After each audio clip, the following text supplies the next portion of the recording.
핵무기 보유국인 인도와 파키스탄이 70년째 대치 중인 카슈미르 최전선, 해발 4,000m 극한의 전장에서 정말 믿을 수 없는 일이 벌어졌습니다. 구불구불한 산길을 12시간 넘게 달려야 했고 고도가 높아질수록 숨쉬기가 힘든 그곳.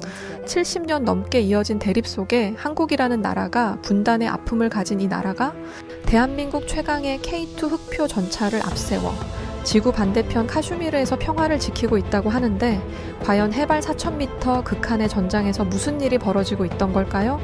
오늘 이야기 지금 바로 시작합니다. 저는 에드워드 맥린입니다. 영국 출신 군사 전문 저널리스트로 활동하고 있죠. BBC에서 20년간 군사 전문 기자로 일했고 지금은 프리랜서로 전 세계 분쟁 지역을 누비며 현장의 진실을 전하고 있어요. 이라크, 아프가니스탄, 시리아, 우크라이나까지 제가 지금까지 다녀온 분쟁 지역만 해도 40곳이 넘는데 그 중에서도 가장 긴장감 넘치는 곳이 바로 이곳 카슈미르입니다. 영국군 전차 부대 장교 출신인 저는 세계 최고의 전차라고 여겨지는 챌린저2에 대한 자부심을 갖고 있었습니다. 독일의 레오파르트, 미국의 에이브럼스와 함께 서구 3대 전차로 불리는 명품이니까요. 한국이나 다른 아시아 국가들의 무기는 솔직히 방산 수출용 정도로 여기기도 했습니다. 실전 경험도 부족하고 검증도 안 된 무기들이라고 생각했죠. 1947년 분할 독립 이후 인도와 파키스탄은 4차례나 전쟁을 치렀던 역사가 있습니다. 1947년 첫 번째 카슈미르 전쟁, 1965년 두 번째 인도-파키스탄 전쟁, 1971년 방글라데시 독립전쟁, 그리고 1999년 카르길 분쟁까지 지금도 카슈미르를 두고 매일같이 총성이 울리고 있죠. 세계에서 가장 긴 분쟁 중 하나이자 핵무기를 보유한 두 나라가 대치하고 있는 가장 위험한 지역이기도 해요. 불안감이 있었지만 저는 뉴델리에서 출발해 잠무 카슈미르주 라다크 지역으로 향했습니다. 해발 4,000m 고지대에서 두 나라 군대가 대치하고 있는 현장을 직접 보기 위해서였죠. 델리에서 렉까지 가는 길은 험난했어요. 구불구불한 산길을 12시간 넘게 달려야 했고 고도가 높아질수록 숨쉬기가 힘들어졌습니다. 인도군 브리가디어 라지시 쿠마르를 만났을 때 그의 첫마디가 인상적이었죠. 이곳은 언제나 전쟁 직전의 온도를 유지하고 있어요. 긴장감이 늘 몸서리는 곳이죠. 실제로 통제선 근처에서는 하루에도 수십 발의 총성이 들렸습니다. 양국 병사들이 서로를 향해 경고 사격을 하는 소리였죠. 간혹 박격포 소리도 들렸는데 그때마다 긴장이 팽팽하게 돌았어요. 문득 그 상황을 지켜보다 저는 궁금증이 생겨 쿠마르 브리가디어에게 물었습니다. 지금 가장 필요한 게 뭡니까? 믿을 수 있는 전차요. 적이 나타났을 때 망설이지 않고 나갈 수 있는 놈 말입니다. 그의 눈빛에는 절박함과 동시에 굳은 의지가 담겨 있었습니다. 70년 넘게 이어진 대립 속에서 단련된 군인의 모습이었죠. 카슈미르 분쟁의 핵심은 지형에 있습니다.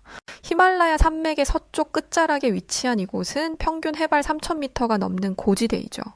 험준한 산악지대에서 전차가 제 역할을 하려면 단순한 화력이 아니라 생존 능력이 필요해요.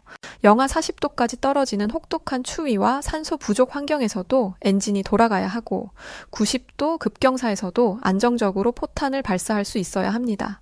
저는 영국인으로서 챌린저2 전차에 대한 자부심을 갖고 있었습니다. 걸프전에서 단 한 대도 격파당하지 않은 전설적인 전차니까요. 하지만 이 험난한 카슈미르에서는 어떤 전차가 진정한 승자가 될지 궁금했습니다. 그때만 해도 한국 전차가 이 경쟁에 끼어들 줄은 꿈에도 몰랐죠. 더군다나 서구 전차들을 제치고 1등을 할 거라고는 상상도 못했습니다. 카슈미르라는 이름을 들으면 대부분 부드러운 캐시미어 원단을 떠올리곤 하죠. 티베트 고원의 캐시미어 염소에서 나온 고급 울로 만든 부드러운 스웨터 말이죠. 하지만 이곳의 현실은 전혀 달랐습니다. 저는 스리나가르에서 시작해서 카르길까지 800km를 이동하며 분쟁 지역의 실상을 목격했어요. 도로 곳곳에는 검문소가 설치되어 있고 군용 트럭들이 끊임없이 오가고 있었습니다. 인도군과 준군사 조직인 중앙예비경찰대 병력들이 완전 무장한 채 경계 근무를 서고 있었죠. 특히 라다크 지역으로 올라가면서 해발 고도가 높아질수록 공기는 점점 희박해졌습니다. 제가 숨을 헐떡이며 걸을 때 현지 군인들은 평온한 표정이었습니다. 이들에게는 이미 일상이 된 환경이었죠. 공항 근처 군부대에서 만난 대령이 말했습니다. 이곳에서 전차가 살아남는다는 건 단순한 기계 성능이 아니라 생존 그 자체의 문제이죠. 실제로 고지대에서는 디젤 엔진 출력이 30% 가까이 떨어지는데 이건 산소 부족 때문이죠. 그리고 영하 40도까지 떨어지는 추위에서는 유압 시스템이 얼어붙기 일쑤입니다. 엔진 오일도 굳어버리고 연료 개통도 문제가 생기죠. 더 큰 문제는 바로 보급이었어요. 가장 가까운 정비기지까지 수백 킬로미터 떨어져 있고 산악 지형 때문에 헬기로만 부품을 운송할 수 있죠. 전차 한 대가 고장 나면 며칠씩 방치될 수밖에 없는 상황이었어요. 그래서 현지 군인들은 신뢰성을 가장 중요하게 여기곤 합니다. 운이 좋게도 인도군 내부 자료를 입수할 기회가 생겨 망설임 없이 훑어보기 시작했습니다. 현지 국방연구소 관계자가 보여준 기밀 문서였는데 그 제목을 보는 순간 제 눈이 휘둥그레졌습니다. K2 전차 고지대 작전 배치 검토안이라고 적혀 있었거든요. 한국이 만든 흑표 전차를 말하는 건가? 한국 전차에 대한 정보가 왜 기밀 문서인 거지? 설마 그 한국제 전차를 여기 투입하는 건 아니겠지? 저는 혼잣말로 중얼거렸습니다. 사실 저는 한국 무기에 대해 회의적인 시각을 갖고 있었죠. 방산 수출용으로 만든 제품이라고 생각했거든요. 유럽이나 미국처럼 수십 년간 실전을 거친 무기와는 다르다고 여겼습니다. 한국은 분단 국가이긴 하지만 실제 전쟁 경험은 50년 전 일이니까요. 하지만 그 문서를 자세히 읽어보니 놀라운 내용들이 적혀 있었습니다. K2 전차가 해발 4,000m에서 시동 테스트를 통과했다는 기록, 영하 32도에서 정상 작동했다는 보고서, 그리고 무엇보다 인상적이었던 건 사격 정확도 데이터였어요. 이동 중 사격에서 90% 이상의 명중률을 기록했다는 것이었죠. 문서에는 다른 전차들과의 비교 데이터도 있었습니다. 러시아제 T-90, 프랑스의 르클레르, 독일의 레오파르트 EA6과 나란히 놓고 평가한 결과였는데 K2가 대부분 항목에서 우위를 점하고 있었어요. 특히 고지대 기동성과 사격 안정성에서 압도적이었죠. 카슈미르의 밤하늘은 별로 가득했습니다. 도시에 불빛이 없어서 은하수까지 보일 정도였죠. 하지만 이 아름다운 풍경 아래에서 두 나라 군대가 서로를 겨누고 있다는 현실이 가슴을 먹먹하게 만들었습니다. 그리고 그 긴장된 대치 상황에서 한국 전차가 중요한 역할을 할 수도 있다는 생각에 묘한 감정이 들었어요. 뉴델리로 돌아온 저는 인도 국방부 관계자들을 만나기 시작했습니다. 그들로부터 들은 이야기는 제 상식을 완전히 뒤흔들어 놓았죠. 인도가 차기 주력 전차로 한국의 K2를 진지하게 검토하고 있다는 것이었습니다. 인도는 그동안 무기 도입에서 매우 보수적인 입장을 취해왔거든요. 인도 국방연구개발기구 소속 박사 BJ 쿠마르가 저에게 상세히 설명했습니다. 지금까지 인도는 러시아제 T-90이나 프랑스, 이스라엘 기술을 선호해왔습니다만 상황이 달라졌습니다. 중국의 위협이 커지면서 더 강력하고 신뢰할 수 있는 전차가 필요해졌거든요. 그가 보여준 자료에 따르면 K2 전차는 고지대 성능 테스트에서 독일의 레오파르트 EA6을 앞서고 있다고 표기가 되어 있었어요. 더 놀라운 것은 가격 경쟁력이었습니다. K2는 서구 전차들보다 30% 저렴하면서도 성능은 오히려 우수했다는 것이죠. 게다가 한국은 기술 이전과 현지 생산까지 제한했습니다. 이는 기존 서구 방산업체들이 꺼려하는 조건이었거든요. 저는 처음에 이를 단순한 외교적 수사로 여겼습니다. 한국과의 관계 개선을 위한 립서비스 정도로 생각했죠. 하지만 델리대학교 전략연구소 교수 라메시 타쿠르의 말은 달랐습니다. K2는 아시아 지형에 최적화된 전차입니다. 유럽에서 만든 전차들과는 설계 철학부터 다르거든요. 유럽은 평지 기동을 염두에 두고 설계했지만 K2는 산악 지형을 고려해서 만들어졌거든요. 그제서야 저는 이 사건이 단순한 무기 도입 이슈가 아님을 깨달았습니다. 인도가 K2를 선택한다면 남아시아 군사 균형에 커다란 변화가 올 것이고 파키스탄도 대응 조치를 취할 수밖에 없을 것입니다. 이는 곧 이 지역 전체의 안보 지형을 바꿀 수 있는 사안이었죠.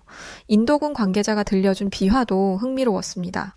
실제 고지대 테스트에서 K2가 보여준 기동성은 놀라웠거든요. 이건 정말 직접 경험해봐야 아는 거라 표현하지 못한다는 게 답답하네요. 그야말로 극찬을 아끼지 않았죠. 특히 자동 장전 시스템과 능동형 방어 시스템이 험난한 지형에서 큰 위력을 발휘했다고 강조했습니다. 승무원 3명으로 운용이 가능하다는 점도 인력 부족에 시달리는 인도군에게는 매력적이긴 했어요. K2의 유기압 현가 장치도 큰 장점으로 평가받기 시작했습니다. 이 시스템은 지형에 따라 차체 자세를 자동으로 조절해주는데 급경사면에서도 안정적인 사격이 가능하게 해주고 있었죠. 카슈미르처럼 험준한 지형에서는 이런 기능이 생존과 직결되거든요. 저는 영국인으로서 자존심이 상했습니다. 챌린저2는 걸프전에서 한 대도 격파당한 인정하지 않은 전설적인 전차인데 한국에서 만든 전차가 더 좋다는 평가를 받다니요. 하지만 객관적 데이터 앞에서는 인정할 수밖에 없었습니다. 감정을 배제하고 냉정하게 분석해보니 K2가 정말 우수한 전차라는 것을 부인할 수 없었거든요. 인도 정부가 K2 도입을 검토하는 이유 중 하나는 정치적 고려도 있었습니다. 러시아와의 관계가 우크라이나 전쟁으로 복잡해진 상황에서 새로운 파트너가 필요했던 것이죠. 한국은 민주주의 국가이면서도 중국과 일정한 거리를 유지하고 있어서 인도에게는 이상적인 파트너였습니다. 저는 노트북을 켜고 K2 전차에 대한 자료를 다시 검토하기 시작했어요. 제가 과거에 쓴 기사들을 읽어보니 왠지 모르게 부끄러웠습니다. K2, 그럴듯한 한국의 꿈. 그러나 진짜 전장은 냉정하다라는 제목의 기사도 있었거든요. 지금 생각해보니 얼마나 오만한 시각이었는지 모르겠습니다. 당시 저는 한국 무기를 수출용 제품 정도로 치부했어요. 실전 경험이 부족하고 검증되지 않은 무기라고 생각했죠. 유럽의 전차들은 수십 년간 실전을 거치며 검증받았지만 한국 전차는 그런 경험이 없다고 여겼습니다. 하지만 이런 생각 자체가 편견이었다는 걸 깨달았죠. K2의 스펙을 찬찬히 살펴보니 인정할 수밖에 없었습니다. 자동 장전 시스템으로 분당 10발 발사 가능, 유기압 현가 장치로 험난한 지형 극복, 그리고 무엇보다 한국 특유의 정밀 제조 기술이 집약된 사격 통제 시스템까지 모든 지표가 세계 최고 수준이었습니다. 특히 전자장비의 집적도와 신뢰성은 서구 전차들을 능가하는 수준이었죠. 특히 놀라운 것은 고산지대 적응 능력이었습니다. 한국은 휴전선 일대 험준한 산악 지형을 염두에 두고 K2를 설계한 것 같았습니다. 이는 평지 중심으로 설계된 유럽 전차들과는 확연히 다른 접근법이었죠. 독일의 레오파르트는 북유럽 평원에서의 전투를 가정하고 만들어졌고 영국의 챌린저는 사막 전투에 특화되어 있습니다. 저는 제 편견을 돌아보게 되었어요. 유럽 중심주의적 사고가 얼마나 큰 오만이었는지 깨달았거든요. 한국은 70년간 분단 상황에서 실질적 위협에 맞서온 나라였죠. 유럽처럼 평화로운 환경이 아니라 언제든 전쟁이 터질 수 있는 긴장 상태에서 무기를 개발해온 것이기에 다를 수밖에 없다는 것을 뒤늦게 알았어요. 이런 절박함이 오히려 더 실용적이고 효과적인 무기를 만들어낸 것 같았습니다. 한국 전차 개발진들이 걸어온 길을 조사해보니 존경스러웠습니다. 1980년대 K1 개발 당시에는 미국의 M1 에이브럼스 기술을 바탕으로 시작한 것을 알 수 있었어요. 하지만 단순히 베끼기만 한 게 아니라 한국의 지형과 작전 환경에 맞게 개선해 나갔죠. K1A1에서는 사격 통제 시스템을 독자 개발했고 K2에서는 거의 모든 핵심 기술을 자체 개발했다는 것이 놀라웠어요. 30년간의 노하우 축적 과정이 정말 체계적이었죠. 현대 로템, 두산 인프라코어, 한화 시스템 등 한국의 대기업들이 각자의 영역에서 기술을 발전시켜왔고 이것이 K2라는 결과물로 집약된 것이었어요. 특히 한국의 반도체와 IT 기술이 전차에 접목된 부분은 정말 혁신적이었습니다. 제가 특히 인상 깊었던 것은 한국의 방산 철학이었습니다. 단순히 수출을 위한 제품이 아니라 자국 병사들이 실제로 타고 싸울 전차를 만든다는 마음가짐이 느껴졌거든요. 이는 상업적 목적으로 무기를 수출하는 서구 방산업체들과는 다른 관점이었습니다. 한국에게는 K2가 돈벌이 수단이 아니라 나라를 지키는 최후의 보루였던 것이죠. 또한 한국의 산업 기반도 인상적이었습니다. 조선업에서 축적한 정밀 용접 기술, 자동차 산업의 양산 경험, 전자산업의 첨단 기술이 모두 K2에 녹아들어가 있었거든요. 이런 종합적 산업 역량은 단순히 무기만 만드는 전통적 방산업체들로는 따라잡기 어려운 부분이었죠. 며칠 후 인도군 관계자로부터 연락이 왔습니다. 비공개 전차 성능 테스트 영상을 보여주겠다는 것이었죠. 저는 호기심을 참을 수 없어서 그들을 따라 나섰습니다. 델리에서 3시간 거리에 있는 비밀 실험장이었는데 보안이 삼엄했습니다. 보안 검색을 여러 번 거친 후 지하 벙커 같은 시설에서 상영된 영상은 충격적이었어요.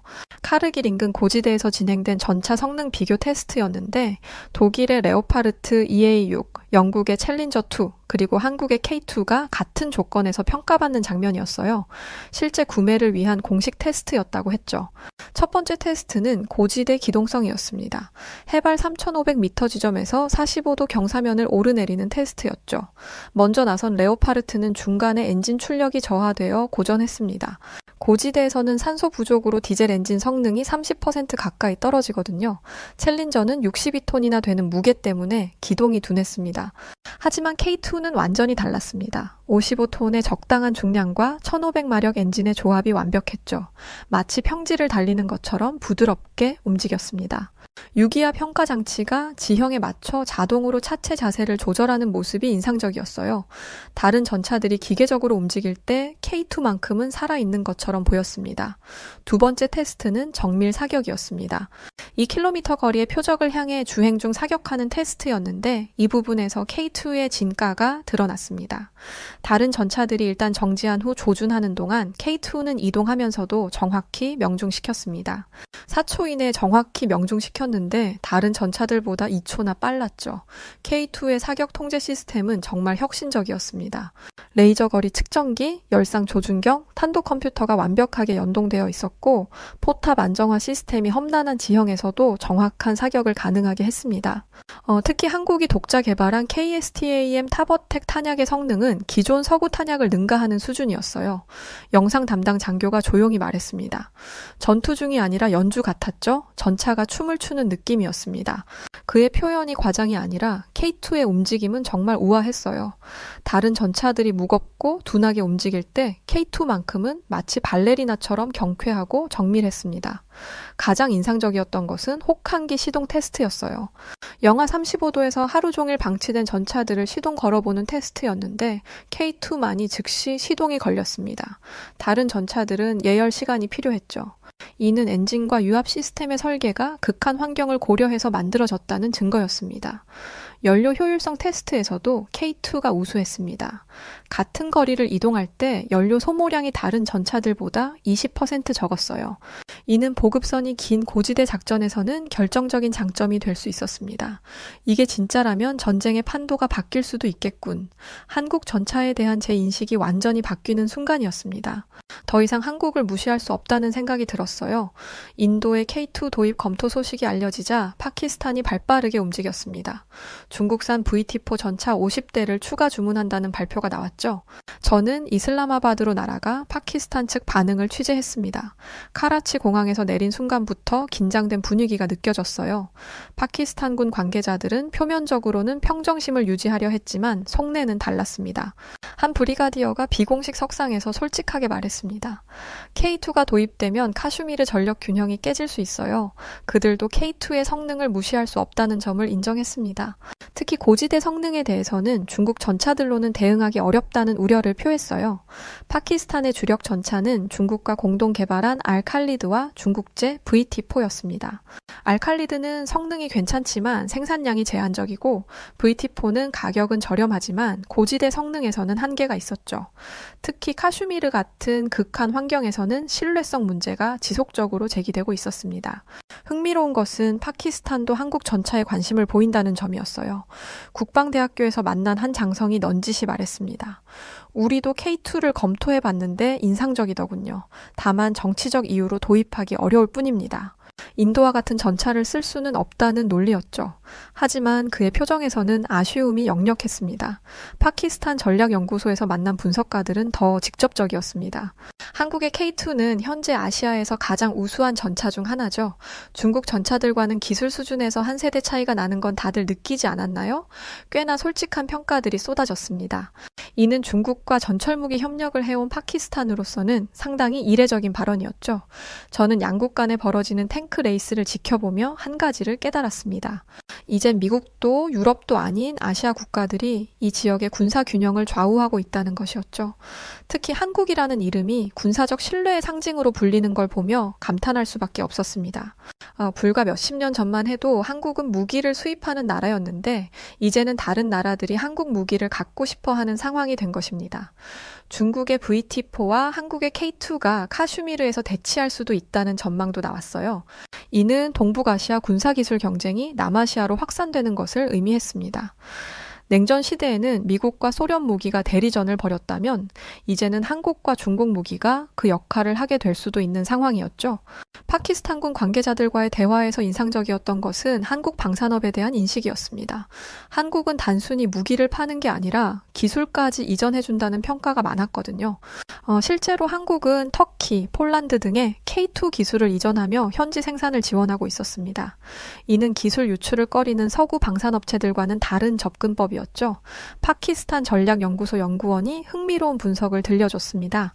한국인들은 무기를 팔기 위해 무기를 만든 게 아니었습니다. 지키기 위해, 살아남기 위해 만들었고, 그래서 강한 겁니다.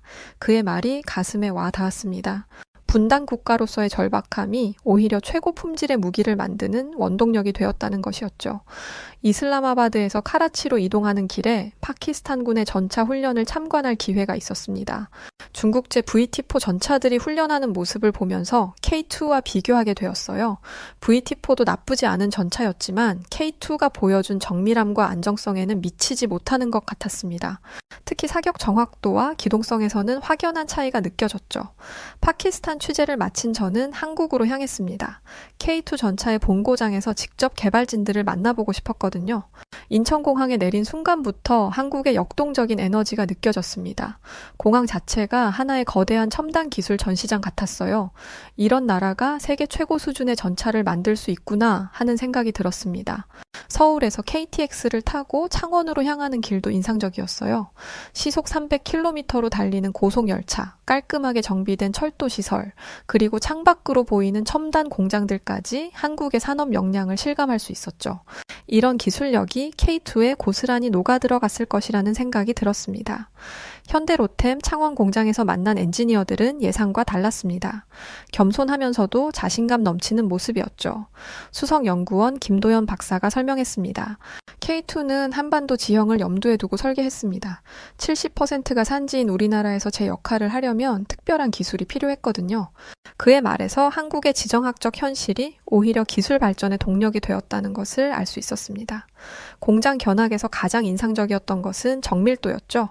로봇들이 밀리미터 단위로 용접을 하고 컴퓨터가 모든 공정을 관리하고 있었어요. 조선업에서 축적한 대형 구조물 제작 기술이 전차 생산에 그대로 활용되고 있었습니다. 특히 포탑 제작 과정에서 보여준 정밀 가공 기술은 독일이나 일본 수준을 능가하는 것 같았어요. 방위사업청에서 만난 전직 장교 박준영 박사의 말이 인상적이었습니다. 우리는 실전 경험이 부족하다는 약점을 시뮬레이션과 극한 테스트로 보완했습니다. 한국이 평화를 유지하면서도 강력한 무기를 개발할 수 있었던 비결을 엿볼 수 있었죠. 컴퓨터 시뮬레이션과 가상현실 기술을 활용해서 실전과 같은 상황을 재현하고 테스트했다는 것이었습니다. 한국의 IT 기술이 전차에 접목된 부분도 놀라웠습니다. 삼성과 LG에서 개발한 반도체가 사격 통제 시스템에 들어가고 현대자동차의 엔진 기술이 전차 동력계에 활용되었어요. 이런 민군 기술 융합은 다른 나라에서는 찾아보기 어려운 한국만의 장점이었습니다. 가장 감동적이었던 것은 K2를 운용하는 전차병과의 인터뷰였습니다. 육군 기갑부대 중사 이현수가 말했습니다. 제가 이 전차를 믿는 건 수치가 아니라 사람이 만든 마음 때문입니다. 우리가 이걸 타고 살아 돌아와야 하니까요. 그의 말에서 한국 방산업의 진정한 철학을 엿볼 수 있었습니다. 또 다른 전차병이 들려준 이야기도 인상적이었어요. K2는 우리가 직접 의견을 제시해서 개선된 부분이 많다고 했습니다. 실제 운용자들의 피드백을 적극적으로 반영해서 실용성을 높였다는 것이죠. 이는 관료적인 시스템에서는 불가능한 일이었습니다. 그 순간 저는 말문이 막혔습니다. 한국의 방산업이 단순히 기술적 우수성만을 추구하는 게 아니라 병사들의 생명을 지키고자 하는 간절한 마음에서 출발했다는 것을 깨달았거든요.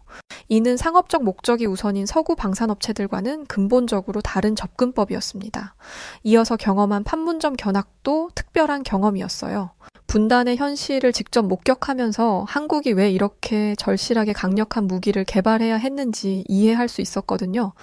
북한군과 불과 몇 미터 거리에서 대치하고 있는 한국군 병사들을 보면서 K2가 단순한 수출품이 아니라 생존을 위한 필수품이라는 것을 실감했습니다. 이제 저는 더 이상 K2를 메이드 인 코리아가 아닌 메이드 포 서바이벌로 바라보게 되었습니다. 생존을 위해 만들어진 전차, 그것이 K2의 진정한 정체성이라는 것을 느끼게 되었거든요. 한국인들의 절박함과 장인 정신이 만들어낸 걸작이었죠. 한국에서의 취재를 마치고 다시 카슈미르로 돌아왔을 때는 상황이 많이 달라져 있었습니다. 인도군이 K2 전차 도입을 공식 발표했고 첫 번째 배치분 12대가 라다크 지역에 도착한 상태였죠. 공항에서부터 긴장된 분위기가 느껴졌어요. 파키스탄도 대응 조치를 취하고 있다는 소식이 들렸습니다. 공항 근처 훈련장에서 K2의 최종 시범 운용을 지켜볼 기회가 생겼죠. 해발 4,000m 고지에서 진행된 실전 훈련이었어요. 인도군 장병들이 한국에서 넘어온 교관들로부터 K2 운용법을 배우는 모습이 인상적이었습니다. 언어는 달랐지만 전차에 대한 열정만큼은 공통분모였어요. K2가 처음 시동을 걸 때의 소리가 아직도 기억에 남습니다. 다른 전차들과는 확연히 다른 부드럽고 안정적인 엔진음이었죠. 해발 4,000m 고지에서도 전혀 무리 없이 돌아가는 모습을 보며 한국 기술력의 우수성을 실감했습니다. 훈련 과정에서 K2는 험난한 산악 지형을 마치 자신의 집처럼 자유자재로 누볐습니다. 60도 급경사를 오르내리고 바위투성이 지형을 가로지르며 좁은 산길을 정밀하게 통과하는 모습이 정말 인상적이었죠. 유기압 현가 장치가 지형에 맞춰 실시간으로 차체 자세를 조절하는 모습은 마치 살아있는 동물 같았습니다. 특히 인상적이었던 장면은 급경사면에서의 정밀 사격이었어요. 60도 경사면을 오르면서도 2km 거리의 표적을 정확히 맞추는 모습을 보며 저는 조용히 카메라를 내려놓았습니다. 이건 더 이상 기계의 성능이 아니라 예술의 경지였어요. 이건 더 이상 말로 표현할 것도 없는 그야말로 역사 그 자체잖아. 제 마음속에서 우러나온 독백이었습니다. 한국이라는 나라가 분단의 아픔을 딛고 일어서서 세계 최고 수준의 무기를 만들어낸 것, 그리고 그 무기가 지구 반대편 카슈미르에서 평화를 지키는 역할을 하게 된 것 말입니다. 인도군 장병들의 표정에서도 변화를 읽을 수 있었어요. K2에 대한 신뢰와 자부심이 느껴졌죠. 한 전차병이 말했습니다. 이제 우리도 당당히 싸울 수 있겠네요. 그의 목소리에는 확신이 담겨 있었습니다. 중국군의 99A 전차나 파키스탄의 VT4에 맞설 수 있다는 자신감이었어요. 야간 훈련도 놀라웠습니다. K2의 열상 조준경과 야간 투시 장비는 칠흑 같은 어둠 속에서도 정확한 표적 식별과 사격이 가능했어요. 특히 한국이 독자 개발한 KSTAM 타버텍 탄약의 성능은 기존 서구 탄약을 능가하는 수준이었습니다. 현지군 관계자들과의 대화에서 K2에 대한 만족도가 높다는 것을 알 수 있었습니다. 신뢰성이 뛰어나고 정비가 간편하다는 평가가 많았어요. 특히 자동 고장 진단 시스템이 고장 부위를 정확히 알려주어서 정비 시간을 크게 단축시킬 수 있다고 했습니다. 수많은 경험을 해보고 나서야 비로소 저는 깨닫게 되었습니다. 그리고 제 감정에 더 솔직해지기로 했어요. 카슈미르에서 내가 한국 전차 때문에 눈물이 나다니 유럽이 만든 탱크에 제 청춘을 바쳤지만 내 감정을 진정으로 흔든 것은 한국의 흑표였어. 기술적 우수성을 넘어서 그 안에 담긴 한국인들의 간절함과 의지가 느껴졌거든. 그렇게 깨달음과 함께 점점 한국에서의 시간도 끝나가고 있었죠. K2의 카슈미르 배치는 단순한 무기 도입을 넘어 지정학적 변화의 신호탄이었습니다. 저는 이후 몇 달간 남아시아 전체의 변화를 추적했습니다. 방글라데시가 한국산 무기에 관심을 보이기 시작했고 미얀마도 K2 도입을 검토한다는 소식이 들렸습니다. 태국과 필리핀에서도 한국 방산업체들과 접촉하고 있다는 보도가 나왔어요. 한은 쉽지 않아 보였죠. 특히 고지대 성능과 신뢰성 면에서는 한국이 확실한 우위를 점하고 있었거든요. 한국의 방산 기술 발전 속도가 예상보다 빠른 건 사실이죠. 중국조차 한국을 경쟁자로 인정하고 있었던 것입니다. 이는 10년 전만 해도 상상할 수 없었던 일이었어요. 무엇보다 놀라운 것은 한국 방산업의 접근법이었습니다. 단순히 무기를 파는 것이 아니라 기술 이전과 현지 생산까지 포함한 패키지 딜을 제안했어요. 이는 기존 서구 방산업체들과는 다른 방식이었죠.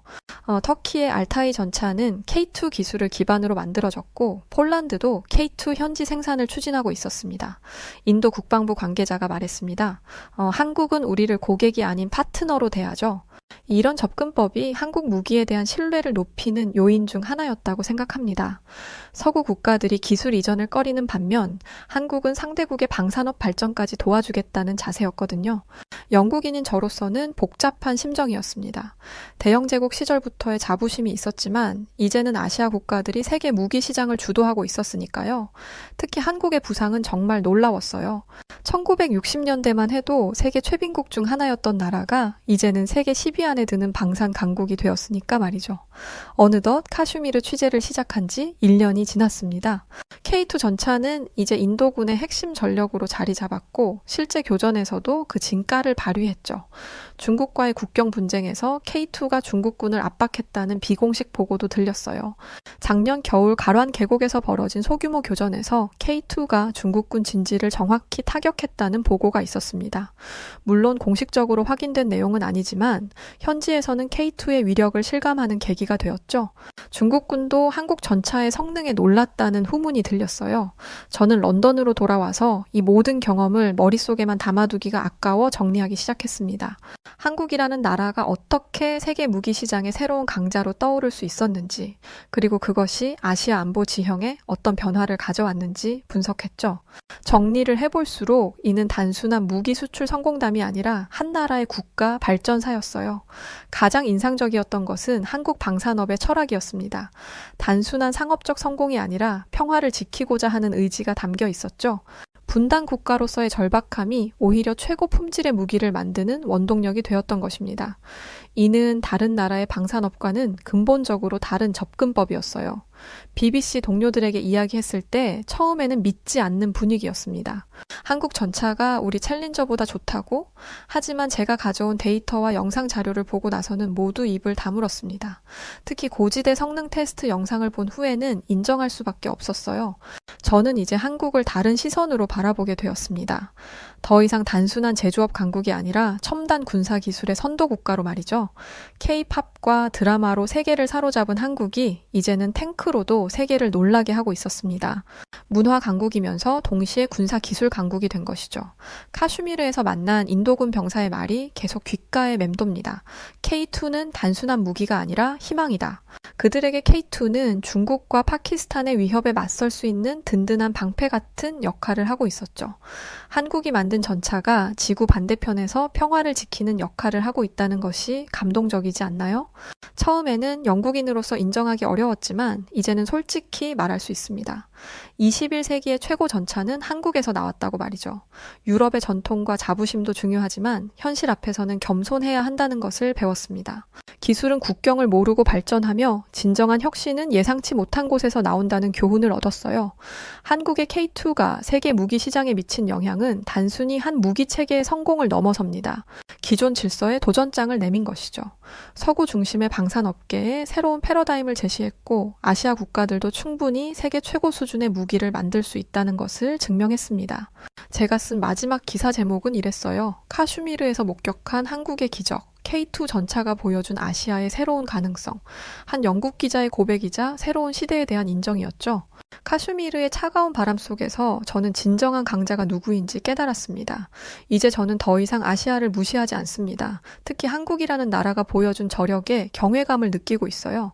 70년 전 전쟁의 폐허에서 일어나 세계 10위 경제대국이 되었고 이제는 군사기술에서도 세계를 선도하고 있죠.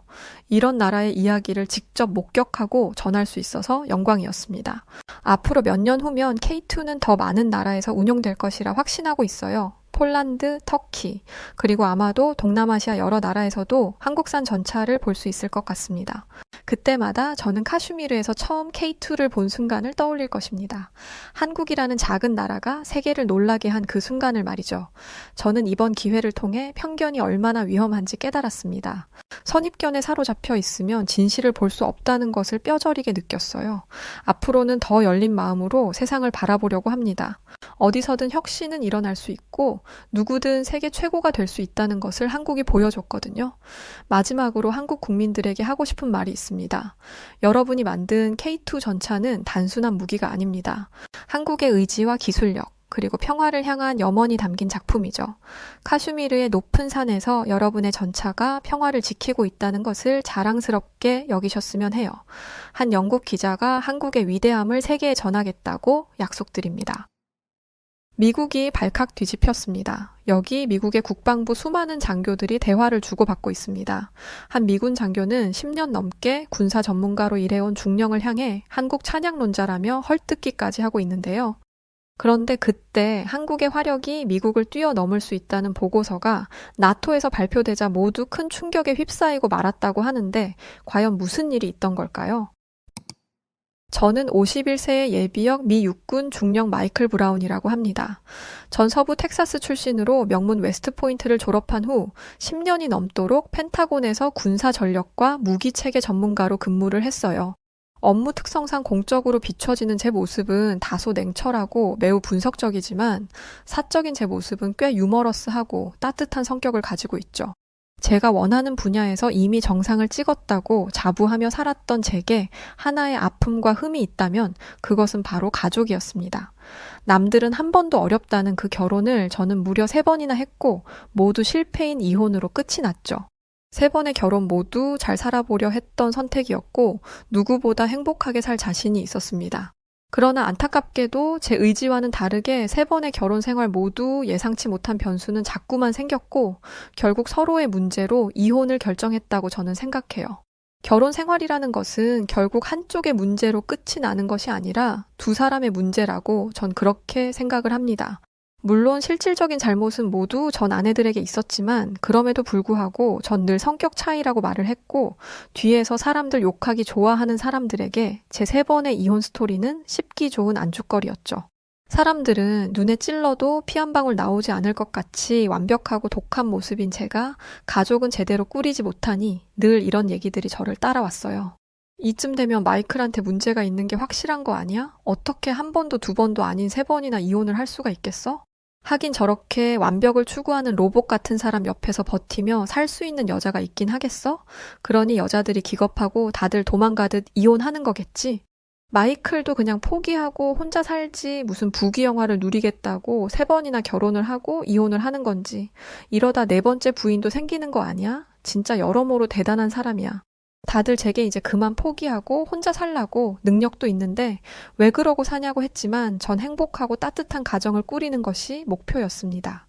그런데 3번이나 실패를 하니 저 역시 이제는 포기하고 혼자 살아야겠다는 생각이 들긴 했죠. 마지막 3번째 이혼 후 저는 심적으로 많이 지쳐 있었습니다. 이전에 2번의 이혼과는 다르게 일상에 바로 복귀하는 것도 힘들었고 뭔지 모를 패배감이 느껴져 자꾸만 쉬고 싶다는 생각이 절실했어요. 그저 따뜻한 가족, 평범한 가정을 꾸리는 걸 원했던 것 뿐인데 그게 왜 나한테만 이렇게 어려운 걸까? 정말 사람들 말처럼 내가 문제가 있는 걸까? 그들이 다른 사람을 사랑하고 날 배신하는 것까지 내가 막았어야 했다는 건가? 다들 평범하게 꾸리는 그 가정이 왜 나에게만 이렇게 어려운 걸까? 제가 평소와 달리 표정도 좋지 않으니 동료들은 저를 많이 걱정했습니다. 쉬고 싶은 마음과는 다르게 전 제게 주어진 임무를 수행해야 했기에 정신을 똑바로 차리려 노력을 많이 했어요. 전 은퇴 후에도 군사 컨설턴트로 활동을 하고 있었고 늘 중요한 임무를 수행하는 역할을 하기에 제 사적인 감정을 공적인 일에 끌어들이는 것은 있을 수 없는 일이었죠. 저 역시 후임들에게 늘 그렇게 강조를 했었고요. 그러던 중 미 국방부의 의뢰로 세계 각국의 화력 시스템을 비교 분석하는 특별 프로젝트를 맡게 되었습니다. 이전에 군 생활을 하던 중 한국에 파견된 경험이 있었는데 그때 제가 접했던 한국 문화가 정말 충격적으로 남아 있었고 기회가 된다면 꼭 다시 한번 가고 싶었던 나라였죠. 그래서 이번 기회에 세계 각국을 조사하며 한국의 변화도 알아보고 싶다는 생각을 했습니다. 그래, 언제까지 내 개인적인 감정에 사로잡혀 멍청하게 있을 수는 없지. 프로젝트도 수행해야 하니 정신 차리고 똑바로 해보자고. 세계 각국을 비교해야 하는 이 주제 자체도 아주 흥미롭고 상부에서도 기대가 큰 프로젝트이니 잘 해내야지. 늘 내가 그랬던 것처럼 말이야. 제 스스로를 격려하고 다독이면서 그렇게 전 시작을 했어요. 처음으로는 러시아와 중국의 화력 분석을 시작했습니다. 러시아와 중국의 화력 시스템은 현대 전장에서 중요한 역할을 하고 있었고 각각의 군사 교리와 기술적 발전에 따라 차별화된 특징을 보이고 있었죠. 특히나 러시아는 전통적으로 강력한 포병 전력을 유지하고 있었고 대규모 화력 집중을 통한 적 제압을 핵심 교리로 삼고 있었습니다. 또한 현대전에서 정밀 타격 능력을 강조하면서도 구형 시스템을 대량 운용하는 특징이 있었어요. 중국은 최근 몇 년 동안 화력 시스템의 현대화를 추진하며 정밀 타격 능력을 극대화하는 방향으로 발전하고 있었습니다. 더불어 대량 생산을 통한 수적 우위를 확보 중에 있었어요. 다연장 로켓과 단거리 탄도미사일의 모듈형 플랫폼 운용 및 신속 배치와 기동성을 고려한 운용 체계를 하고 있었죠. 러시아와 중국은 결국 강력한 화력 시스템을 보유하고 있지만 운용 방식과 발전 방향의 차이가 뚜렷하게 보였어요. 한마디로 정리를 해보니 러시아는 여전히 강력한 포병 화력과 탄도미사일 능력을 보유하고 있었고 중국은 첨단 기술을 활용한 정밀 타격을 강조하는 방향으로 발전하고 있었습니다. 러시아와 중국을 비교 분석하던 중 저는 한국의 K9 자주포 데이터를 우연히 알게 되었고 정말 큰 충격을 받았습니다. K9 자주포는 대한민국이 독자 개발한 155mm 자주포로 세계적으로 높은 평가를 받고 있었어요. 그렇다 보니 이미 여러 국가에 수출되고 있었고 뛰어난 기동성과 강력한 화력에 더불어 자동화된 사격 통제 시스템을 모두 갖추고 있는 것이 특징이었죠. 이 자주포는 현대 포병 전투에서 아주 핵심적인 역할을 수행하고 있었습니다. K9 스펙에 대해 알아보고 더 놀라웠는데요. 40km 이상 사거리, 54km 사거리뿐 아니라 MRSI 기능이 있어 여러 발을 다른 탄도를 계산해 동시에 목표 지점에 도달하게 했죠. 또한 다양한 탄약 사용이 가능했어요. 표준 H2탄, ERFB탄, GPS 유도탄, 신형 고폭탄 등등 있었습니다. 이 외에도 주목할 부분은 자동화 및 기동성이었어요. 자동 장전 시스템으로 승무원 부담 경감 및 발사 속도를 향상시켰고 고속 기동 가능하여 최대 속도 67km/h 험지 돌파 능력이 우수했죠. C4I 체계 연동으로 K10 탄약 보급차와 함께 운용 시 지속적인 포격이 가능했어요. 스펙조차 탄탄했던 한국의 K9 자주포의 데이터를 보고 깜짝 놀랐습니다. 역시나 좋은 건 인기가 많다고 K9 자주포는 전 세계 자주포 시장 점유율 50% 이상을 차지할 정도로 강력한 경쟁력을 보유하고 있었어요.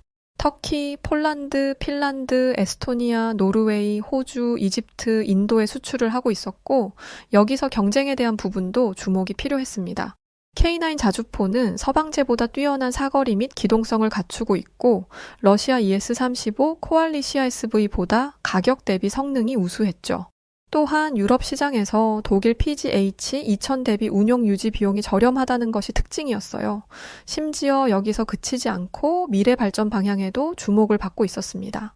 K9A1은 자동 사격 통제 시스템과 정밀 타격 기능을 강화하는 것을 업그레이드할 예정이며 K9A2에 완전 자동화된 장전 시스템 및 승무원 3명으로 운영 가능한 시스템과 차세대 포탄을 도입하는 것으로 개발 중에 있죠. 끝으로 K9A3는 원격 조종 및 무인화 기술 적용 가능성을 포함시켜 개발 예정이라고 했습니다. 처음 이 프로젝트를 맡았을 때 가장 기대가 컸던 국가는 한국이었어요. 이미 한국에서 지내본 경험이 있고 그곳에서의 기억이 좋았으니 얼마나 발전했을지 알고 싶기도 했죠. 그러나 K9 자주포 하나의 데이터만을 보고 저는 큰 충격을 받았고 여기서 이럴 게 아니라 한국으로 가서 자세히 알아보고 싶다는 욕심이 생겼습니다. 나이도 들었고 이제 이 업으로 먹고 살 날도 얼마 남지 않았다는 것을 누구보다 잘 알고 있는 제 자신이었죠. 은퇴를 하기 전에 적어도 후임들에게 정말 제대로 된 멋진 기록 하나는 남겨주고 싶다는 생각이 들었습니다. 또 눈치 보느라 아무나 시도하지 못할 냉철한 비교 분석을 전 할 수 있으니 한국으로 가야겠다 생각했어요. 한국은 분명 제가 상상한 것보다 훨씬 더 대단한 모습을 보여줄 것 같았고 전 그걸 자국과 아주 냉철하게 비교 분석을 해서 결과를 보여주고 싶었습니다. 제가 한국으로 다녀오겠다고 하니 상부의 반응은 별로 좋지 않았어요. 다른 나라도 아니고 굳이 한국을 다녀오겠다는 거야, 마이클? 한국을 가서 얻을 게 있다고 생각하는 건가? 충분히 조사를 해보고 결정했을 텐데 한국을 간다고 하니 좀 놀라워서 물어보는 거네. 네, 한국으로 가는 게 맞다고 생각해요. 솔직히 모두 부인하고 있긴 하지만 한국의 발전 상태가 기하학적인 건 알고 있는 사실이긴 하잖아요. K9 자주포 딱 이거 한 가지의 데이터 분석만 해봐도 그 가치와 스펙이 엄청났어요. 한국에 대해 더 알아보면 분명 저희들이 모르는 무언가를 얻을 수 있을 거라 생각해요.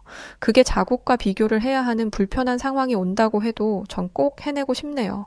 워낙에 꽂히면 해야 하는 스타일이고 고집스러운 걸 알기에 이후에는 크게 별 다른 말을 하지 않으셨지만 한국을 집중 조사한다는 것 자체를 반가워하지 않는다는 건 알고 있었습니다. 그러나 전 앞만 보고 직진했고 제가 원하는 것은 꼭 손에 얻어야 했기에 그렇게 한국으로 향했어요. 오랜만에 온 한국은 군 생활 중에 왔을 때보다 훨씬 더 세련되고 현대적으로 변한 느낌이었습니다. 그렇게 시간이 흐른 것도 아닌데 그 짧은 시간 안에 이렇게 많은 변화가 생겼다는 것 자체가 신기했죠. 특히나 서울은 고층 빌딩 숲이 이루고 있는 현대적인 모습이었고 아주 인상적이었습니다. 생각해보면 한국은 한국전쟁 이후 폐허화해서 지금의 세계적인 도시로 변모한 것이죠. 그때 당시 한국은 극심한 경제적, 사회적 어려움을 겪었고 국제사회에서는 이런 반응이었습니다. 한국은 이제 끝났다고 봐야죠. 전쟁으로 완전히 폐허가 됐고 산업 기반도 무너졌고 자립 자체가 불가능할 것으로 보여지고 있잖아요. 1인당 GDP가 100달러도 안 되는 나라가 어떻게 회복을 하겠어요? 계속 원조를 받아야 그나마 입에 풀칠하지 않겠습니까? 한국이 다시 일어설 가능성은 거의 없다고 봐야죠. 인프라도 다 무너졌고 기술력도 없잖아요. 필리핀이나 태국보다도 미래가 어두운 이 상황에 장기적으로 경제 자립을 할 수 있을지는 의문이 아니라 거의 불가능하다고 확신할 수 있죠. 국제사회에서는 한국이 경제적으로 자립할 가능성은 매우 희박하다고 했죠. 그러나 한국은 이 최악의 상황에서도 보란듯이 현재의 모습을 만들어내며 기적을 이룬 나라입니다. 한국은 놀라운 경제 성장을 이루며 세계 10대 경제 대국으로 성장했고 전 이것이야말로 진정한 한강의 기적이라 생각하며 감탄을 했어요. 폐허가 된 한국의 모습을 본 적이 있었는데 정말 그랬던 곳이 이렇게 최첨단 기술로 무장한 건물들이 빽빽하게 서 있다니 한국은 정말 대단한 나라야. 한국은 다른 나라들이 경험하지 못한 것을 경험해봤고 극복을 해봤기에 더욱 강인한 나라라고밖에 할 수 없지. 난 그래서 한국이 참 좋더라. 한국은 제가 군 생활 중 왔을 때도 정말 단단함을 많이 느꼈던 나라였습니다. 국민들끼리 똘똘 뭉쳐 있다는 것이 느껴졌고 그 속에 따뜻한 온정이 늘 느껴져 신기했던 나라였죠. 이런 시민의식은 아무리 세뇌를 시킨다고 한들 결코 흡수할 수 없기에 전 그런 한국이 더 대단하게 보였고 그런 한국이 마냥 좋았습니다. 심지어 한국은 효율적인 대중교통 시스템을 갖추고 있어서 저를 다시 한번 놀라게 했어요. 이번 한국 일정에서는 대부분 대중교통을 이용했는데 복잡한 것도 없었고 금액도 저렴하고 무엇보다 외국인이 이용하기에도 아주 좋았습니다. 보통은 지하철, 버스, 기차마다 다른 티켓을 구매해야 하는 경우지만 한국에서는 교통카드 하나로 버스, 지하철, 심지어 택시에 편의점 결제까지 할 수 있었어요. 또한 정해진 시간표대로 정확히 운행을 했고 시설이 최신식의 위생적이라 냄새도 나지 않았습니다. 전 한국의 효율적인 대중교통 시스템을 이용하면서 그런 생각이 들었어요. 어쩌면 사소할 수 있는 이런 대중교통 시스템까지도 이렇게 효율적이고 최첨단이라면 한국이 군사기술에서도 선진국이 되었다는 건 너무 당연한 사실이겠네? 내가 생각한 것보다 직접 와서 보고 느낀 한국의 수준은 더 높아서 많이 놀랍네 정말. 한국이 군사기술에서도 앞장서 있다는 것은 정말 당연하다고 전 생각했습니다. 그럴수록 더 알아보고 싶었죠. 고민 끝에 전 한국의 한국전쟁 기념관을 방문했어요. 그곳에 들어섰을 때 저는 아주 경건한 마음으로 둘러봤습니다. 전 이곳에서 한국전쟁 초기 북한의 탱크 앞에서 무너질 수밖에 없던 당시의 상황들과 수류탄을 안고 적 탱크에 뛰어들었던 영웅들의 이야기를 접할 수 있었습니다. 1950년 6월 25일 북한군은 소련제 T-34 전차를 앞세워 기습 남침을 감행했어요. 당시 대한민국 국군은 탱크가 없었고 대전차 무기도 부족했기 때문에 북한군의 기갑부대에 효과적으로 대응할 방안이 아예 없었습니다. 대한민국 국군이 보유한 무기는 미국제 M1 소총, 기관총, 박격포가 전부였죠. 일부 부대가 2.36인치 바주카포를 갖고 있었지만 T-34 전차의 장갑을 제대로 뚫을 수 없었다고 해요. 결국 수류탄, 다이너마이트, 지뢰 같은 원시적인 방법으로 전차를 저지하려 애를 쓴 겁니다. 애초에 대한민국 정부와 군은 북한의 기습을 전혀 예상하지 못했기에 초기 대응 자체가 미흡할 수밖에 없었고 전쟁 발발 직후부터 서울까지 불과 3일 만에 함락되었습니다. 전쟁 초기 국군은 북한군 전차 앞에서 절망적이었으나 6탄 공격으로 저항한 영웅들의 희생 덕에 방어선을 구축할 수 있었다고 해요.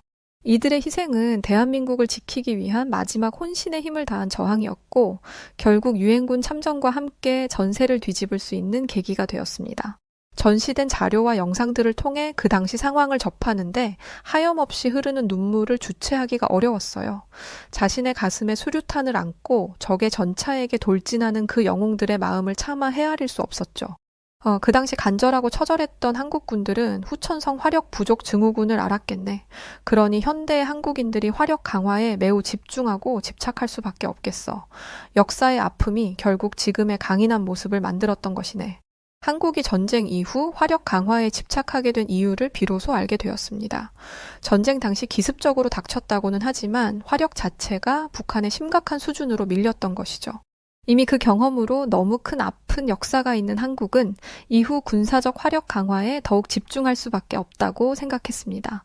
그러나 생각은 누구나 할 수 있는 일이지만 이를 행동으로 옮기고 실천하는 것은 대단한 일이라 생각해요. 한국의 모습은 알면 알수록 제게 많은 충격과 경이로움을 선사했습니다. 한참 한국에 빠져 있던 중 제 후임이자 현 미 육군 소령인 제임스 윌슨에게 연락을 한 통 받았어요. 제가 한국에 있는 것을 알고 만나기로 했죠.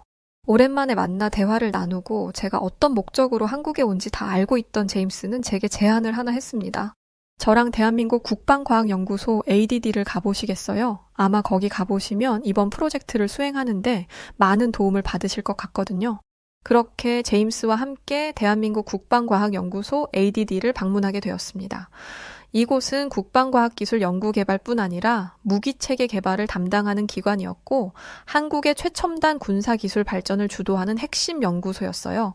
이곳에서 저희는 현재 한국이 운영 중인 K9 자주포, K2 전차의 놀라운 성능과 수량에 대해 알게 되었습니다. 대한민국 육군의 핵심 전력 중 하나인 K9 자주포와 K2 흑표 전차는 세계적으로 인정받는 최첨단 지상무기 체계이죠. 특히 제가 스펙에 반했던 K9 자주포는 세계에서 가장 많이 수출된 자주포이고 K2 전차는 최신 전차 기술이 적용된 강력한 전력이었어요. 더 놀라운 것은 한국이 보유한 3100문의 155mm의 자주포가 미국 천이신문보다 훨씬 더 많다는 사실에 저와 제임스는 큰 충격을 받았습니다.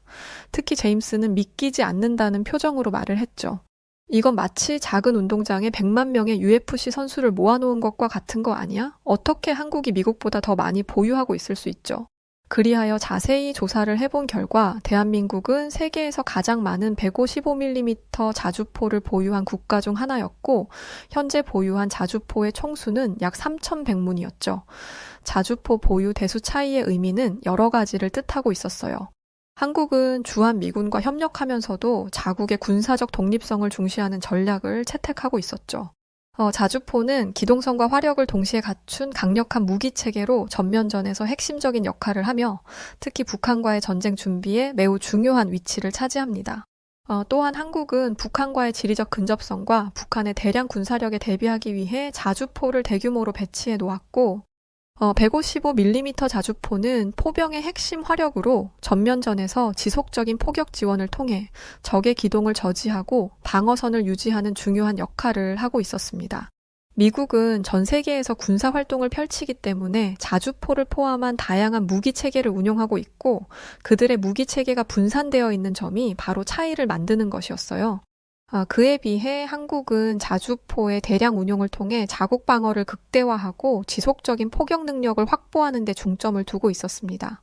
제임스와 함께 알아보며 문득 그런 의문점이 생겼어요. 도대체 왜 한국은 이렇게 많은 자주포를 보유하고 있는가에 대한 의문이었고 이건 관계자분이 직접 설명을 해주셨죠. 한국은 북한과 군사적 긴장 상태가 지속되고 있어서 강력한 방어력을 갖추기 위해 자주포의 대수와 화력을 집중적으로 증가시키고 있어요. 또 자주포는 빠르게 전개하고 이동할 수 있는 화력을 제공하기에 한국군은 주한미군과 함께 빠르게 대응할 수 있는 자주포를 대량 보유하고 있는 겁니다. 자주포는 지속적인 포격이 가능해서 대규모 전투에서 전방위적 화력 지원을 제공하거든요. 이건 결국 지상 전투에서 아주 중요한 역할을 해주죠. 관계자의 설명을 들으니 의문에 대한 궁금증이 시원하게 해소되었습니다. 제임스와 함께 ADD 방문을 마치고 나서 저희들은 국방과학연구소 관계자의 안내를 받아 한국의 주요 방산업체를 방문했어요. 그곳에서 장 연구원을 만났죠. 안녕하세요. 멀리서 오셨다고 들었어요. 전 국방과학연구소 미사일 시스템 개발팀의 핵심 멤버인 장 연구원입니다. 제 입으로 핵심 멤버라 소개하니 민망하긴 하네요. 궁금한 것이 많다고 들었는데 제가 소개할 수 있는 부분에서는 공유를 해드릴게요. 바쁘실 텐데 저희를 위해 시간을 내주셔서 감사합니다. 현무 미사일과 한국의 미사일 기술력에 대해서 좀 알고 싶은데 알려주실 수 있을까요? 장 연구원은 저희들에게 흔쾌히 현무 미사일과 한국의 미사일 기술력에 대해서 설명을 해주기 시작했습니다. 현무 미사일은 대한민국의 국산 탄도미사일 시리즈로 대한민국의 첨단 미사일 기술의 상징적인 존재라 할 수 있어요. 현무 미사일은 한국의 미사일 개발 능력과 자주 방위력을 강화하는 중요한 무기체계이기도 하고요. 대한민국은 자국의 방어를 위해 꾸준히 미사일을 발전시켜 왔고 현무 미사일 시리즈는 그 대표적인 성과라고 생각하시면 됩니다. 한국의 미사일 기술력은 독자적 미사일 기술 개발, 미사일 유도 및 정확도, 방어망 회피 기술, 미사일 방어 및 공격력 강화 이렇게 크게 4가지 특징으로 꼽을 수 있어요. 정밀 타격 능력과 방어망 회피 기술을 갖춘 강력한 미사일 체계를 완성해가고 있고 자주 방위력과 미사일 기술 자립을 향한 지속적인 투자와 연구 덕에 미래 전장에서의 군사적 우위를 확보할 수 있는 중요한 무기 체계를 보유하고 있다. 그렇게 보시면 됩니다. 장 연구원의 답변은 아주 시원했습니다.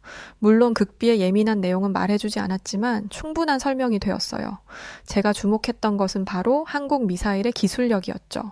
한국은 북한의 군사적 위협에 대응하려 자국 미사일 개발에 집중했던 것인데 이를 통해 독자적으로 미사일을 개발하고 방위산업 자립을 달성하는 성과를 거뒀어요. 또한 미사일 발사 시스템에 대한 연구도 지속적으로 발전시켜 지상 발사, 수상 발사, 잠수함 발사 등 다양한 발사 플랫폼을 확보하고 있었죠. 무엇보다 저와 제임스가 많이 놀랐던 부분은 바로 유도 기술의 매우 높은 기술력을 보유하고 있다는 것이었습니다. 특히 GPS 유도, INS, 레이더 유도 기술이 적용되어 매우 정확한 타격이 가능했죠. 한국은 단순히 독자적으로 미사일만 개발한 것이 아니라 수준 높은 독자적인 기술력까지 갖추고 있는 대단한 자체 기술력을 보유하고 있다는 것을 주목해야 했어요. 한국의 미사일 기술이 이렇게 발전한 줄 몰랐어요. 현무 미사일 시리즈는 정말 대단하네요. 극초음속 미사일이라니 그런 기술을 다룰 수 있다는 게 정말 흥미롭네요. 한국은 이미 방위 시스템에서 엄청난 경쟁력을 가진 국가인 거네요. 이 정도 기술력을 갖추면 군사적인 자주성도 강화되고 외국과의 방위 협력에서도 엄청 유리하겠어요. 아무래도 그렇죠. 한국은 미사일 방어뿐 아니라 공격 능력도 강화하고 있고 더 나아가 미사일 수출도 활발히 진행 중이거든요. 현재는 K9 자주포처럼 현무 미사일도 여러 나라에 수출하면서 세계 시장에서도 인정받고 있어요. 앞으로도 계속 미사일 기술의 고도화는 이루어질 거예요. 그렇게 장 연구원과 전문가적 견지에서 깊은 대화를 나누게 되었고 전 한국의 미사일 기술이 미국, 이스라엘과 함께 세계 최고 수준임을 인정했습니다. 전 한국에 와서 많은 경험을 했고 정보를 얻으며 느낀 것도 많았어요. 글로벌 시대에 걸맞게 우리들이 살아가고 있는 이 현재의 순간에도 세계 각국은 발전하고 있다는 사실이 새삼 놀랍게 느껴졌습니다. 늘 당연하게 여겼던 모든 순간들, 또 가정사로 인해 잠시나마 멈춰있던 제 자신을 다시금 뛰게 만들어주는 순간이었어요. 미국으로 다시 돌아와 제가 연구를 했던 것들을 보며 하나씩 정리를 했습니다. 정리를 하면서도 정말 흥미로운 주제를 많은 사람들에게 공유할 것을 생각하면 밤잠을 설칠 정도로 기분이 좋았어요. 며칠 내내 수정을 거듭한 끝에 드디어 최종 보고서를 만들어냈고 그 보고서를 제출했습니다. 그런데 제게 예상치 못한 변수가 생기고 말았죠. 제가 작성해서 낸 보고서로 인해 미 국방부 내에서는 큰 논란이 생겨버렸고 동료들까지도 제게 등을 돌리며 비판을 하기 시작했어요. 마이클, 이혼 3번 하더니 정신이 나간 거 아니야? 무슨 한국 찬양론자도 아니고 보고서 자체에 한국에 대한 장점만 한가득이래. 한국 기술의 강점만 저렇게 강조하면 좋아 보이는 게 당연한 거 아니야? 내 말이 그 말이야. 한국 기술력이 아무리 좋다고 한들 한국이잖아. 한국의 화력 자체를 너무 심하게 과대평가한 거 보고 난 정말 깜짝 놀랐다니까? 동료들은 저를 향해 야유를 보냈고 전 이런 반응을 전혀 예상하지 못해 당황스러웠어요. 전 그들과 다르게 직접 한국에 가서 다 직접 눈으로 보고 들은 것을 바탕으로 작성한 보고서였죠. 그런 제 노력이 담긴 보고서를 보고 한국을 찬양한다며 아예 인정조차 해주지 않으니 너무 화가 났습니다. 물론 한국의 기술력이 이 정도로 우위에 있다는 것을 인정하기 어려울 수는 있다고 생각해요. 그러나 바뀐 현실과 타국의 높은 기술력을 인정하고 배울 점은 배우는 것이야말로 진정한 강국의 자세가 아닐까 싶었습니다. 이 와중에 더 상처를 받은 것은 바로 오랜 동료 스티븐의 말이었어요. 마이클, 현재 상황은 대충 알지? 내가 너를 모르는 것도 아니고 잘 알아서 하는 말인데 도대체 한국에 가서 무슨 일이 있었던 거야? 난 아무리 생각해봐도 답은 딱 하나더라고. 혹시 한국에 가서 뭔가에 세뇌라도 당한 거야? 그렇지 않고서야 어떻게 저런 한국의 강점만 담은 보고서를 제출할 수 있어? 제 오랜 동료 스티븐까지 공개적으로 저를 비난하고 돌아섰고 전 순식간에 파렴치한이 되었습니다. 군사 전문가로서 평생을 살아온 제 평판 자체가 위협받는 순간이었죠. 정말 답답한 이 현실을 저는 어떻게든 극복해야 했습니다. 그때 생각난 게 바로 한국인의 정신이었어요. 그래, 한국인들처럼 위기를 기회로 삼아보자. 극복해보는 거지. 피하면 결국 내가 다 인정하는 꼴이고 이걸 다 극복하면 지금 한국이 저렇게 성장한 것처럼 나 또한 인정받을 수 있을 거야. 한국 정신 그걸로 대응을 해보자. 전 제가 수집한 객관적인 데이터와 현장 경험을 바탕으로 밤새도록 반박 보고서를 작성했습니다.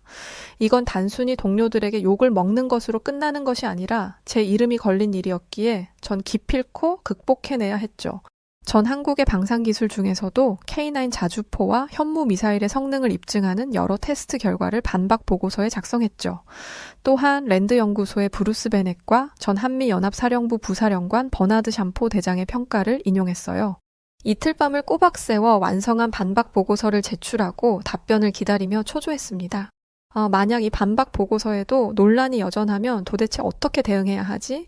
한국의 기술력이 뛰어나다는 걸 더 이상 어떻게 입증을 해야 한다는 거야. 이건 정말 조금만 관심을 갖고 조사를 해보면 다 알 수 있는 사실인데 참 답답하네 정말. 그렇게 애타게 기다린 결과 드디어 제 주장은 설득력을 얻기 시작했고 미 국방부 내에서도 한국의 화력 우수성을 인정하는 목소리가 높아졌습니다. 상부에서는 드디어 현 상황에 대한 내용을 자세히 들을 수 있게 되었어요.